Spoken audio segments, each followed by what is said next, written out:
paraître évidente que les juges ont délibérément choisi d'exclure le respect du droit et en même temps d'exclure en fait, encore une fois, de manière tout à fait délibérée, j'insiste là-dessus, les personnes qui ont été victimes du crime contre l'humanité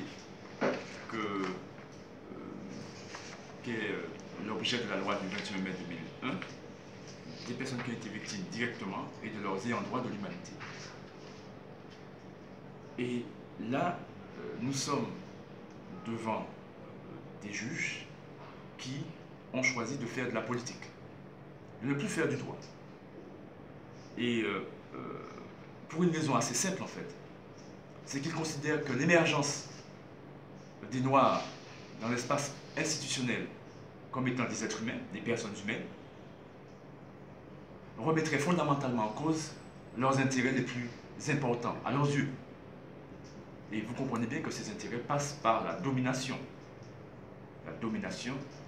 des populations concernées, parce qu'il s'agit de ça.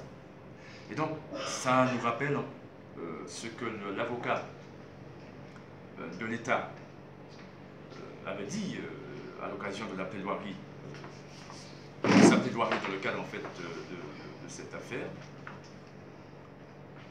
et aussi a répété devant les médias. Il a dit ouvertement qu'en fait que cette affaire ne peut pas être jugée, ne doit pas être jugée, c'est pas devant les tribunaux, c'est pas une affaire juridique, c'est pas devant les tribunaux en fait qu'il faut régler ça, c'est une affaire politique, il faut régler ça sur le plan politique. Or, qu'est-ce qui caractérise le plan politique? Sinon, justement, la négociation. Autrement dit, ce que ce monsieur nous dit, c'est que, parce qu'il s'agit de notre humanité, il s'agit de ça, il suffit que l'on reconnaisse clairement, en fait, que nous sommes des êtres humains sur le plan institutionnel et qu'on respecte le droit, en ce sens, pour que la chose soit réglée sur le plan du droit. On nous dit non, non, non, non. On ne va pas passer par le droit, on va passer par la politique. Autrement dit, ce qu'il nous propose, encore une fois, comme en fait Victor Schœlcher en 1848 avait proposé à nos ancêtres, c'est négocier, marchander notre humanité. À savoir en fait que, en effet, eh bien,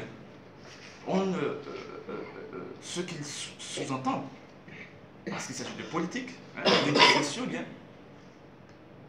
il va nous accorder peut-être une humanité à 60%, à 90%, je ne sais pas, en tous les cas, ce qui est certain, c'est que lorsqu'on arrive devant une table de négociation, il s'agit alors de faire des compromis, en l'occurrence c'est des compromissions, puisqu'il s'agit, je le répète, en fait, ce qui est en jeu, c'est la reconnaissance pleinement et entièrement de notre humanité. Donc, pour revenir en fait au contenu même de manière plus précise de ce jugement, pour éclairer un peu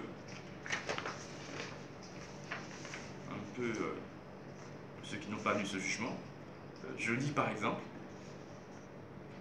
Alors, je dois dire aussi que ces juges n'ont pas développé, il n'y a pas d'argumentation. Ils ont dit que la loi n'est pas normative. Hein. Ils disent pas en quoi la loi n'est pas normative, ils ne nous disent pas, ils disent que la loi n'est pas normative et puis c'est tout. Autrement dit, c'est terminé, il n'y a plus rien, voilà, on n'en discute plus, c'est terminé. Voilà, l'autorité suprême a dit et puis c'est tout. Et donc c'est normal parce qu'ils sont acculés. Ils sont acculés, nous avons fait un mémoire, nous avons fait des conclusions qui démontrent clairement leur supercherie et la malhonnêteté intellectuelle, parce que nous avons déjà eu auparavant en fait des jugements là-dessus, malhonnêteté intellectuelle en fait des juges, et là en l'occurrence, qui a donné lieu d'ailleurs à des plaintes contre ces juges, et là en l'occurrence, nous revenons en fait à cette insuffisance, je dirais, d'humanité, parce qu'il s'agit de ça, d'honnêteté, parce qu'il s'agit de ça, venant de ces juges, et qui prétendent en fait de manière laconique nous exclure en fait de l'humanité, nous disent bon voilà, c'est terminé. Et donc, de pouvoir argumenter, voilà ce qu'ils nous disent, que la loi du 26 décembre, s'agissant de la prescription, nous dit que notre loi est prescrite, en fait il fallait 4 ans, donc 4 ans après 1848 en fait pour demander réparation, donc c'est terminé. Nous sommes en matière de crime contre l'humanité, mais voilà, elle est prescrite. Et puis pour justifier ça, ils nous disent de manière laconique que la loi du 26 décembre 1964, qui a prévu une imprescriptibilité pour les crimes contre l'humanité, visait les faits commis pendant la Seconde Guerre mondiale et n'avait un caractère rétroactif que dans ce cadre tout à fait particulier. Autrement dit, en fait, que eh bien, les crimes contre l'humanité ne sont imprescriptibles que pour une catégorie d'êtres humains, et donc les autres, en fait, n'en ont pas droit. Il s'agit bien de crimes contre l'humanité, mais pas, le nôtre, en fait, n'est pas imprescriptible. Ce qui est totalement contraire au texte en vigueur, et surtout ce qui est manifestement discriminatoire. C'est une discrimination raciale. Donc voilà, les choses sont très claires. Puis, par ailleurs, s'agissant en fait, pour dire que la loi n'est pas normative, hein, donc la loi n'a aucune conséquence normative, voilà en fait, encore ils sont en pleine contradiction, hein, je dirais en plein déni en fait, je dirais, du droit. Voilà ce qu'ils disent, s'agissant pour aboutir à cette affirmation que la loi n'a pas de portée normative. Voilà ce qu'ils disent.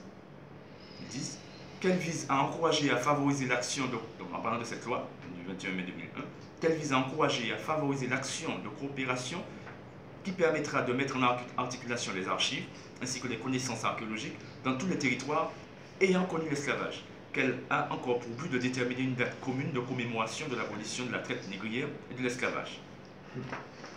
Que cependant, ce texte n'a pas de portée normative. Fin de citation.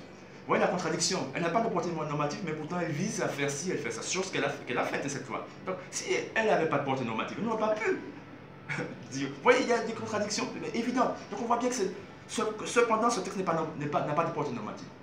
Vous voyez, donc la mauvaise foi est claire, et on voit bien en fait que, en effet, ces gens font preuve d'un abus de droit, et en l'occurrence qui renvoie à la négation, je le répète, de notre humanité.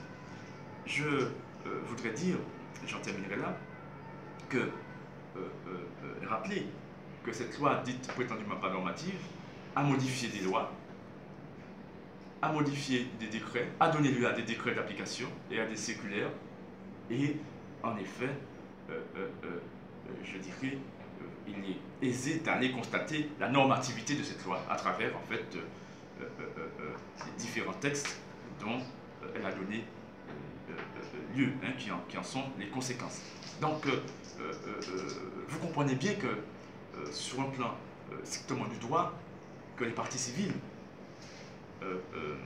se dressent contre cette manière d'oppresser une partie de l'humanité, d'exclure une partie de l'humanité dans le monde institutionnel. Et vous comprenez bien que, en effet, elles aient pu et elles considèrent en fait, et elles ont décidé de porter plainte contre ces juges pour déni de justice, hein, refus bien évidemment de rendre justice, hein, il y a le droit là, ils refusent de rendre justice,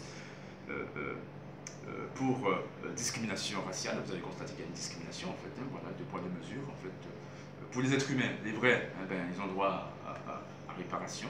Hein. Je rappelle que la réparation, le droit à réparation est un droit constitutionnel à l'humanité même. Ce sont les êtres humains, c'est pas, on ne répare pas les animaux, on ne répare pas les roches, hein, on ne répare pas les arbres, ce sont les êtres humains, donc c'est un droit consubstantiel à l'humanité. Ouais. Lorsqu'on est reconnu en droit, dans le droit français en l'occurrence, comme étant une personne humaine, eh bien, est intégré le droit à réparation. Voilà. Donc, voilà. Et donc, est décidé aussi de porter plainte pour négation de la dignité humaine, donc de la qualité d'être humain, des personnes ayant subi directement le crime contre l'humanité, objet de la loi du 21 mai 2001, et de leurs ayants droit.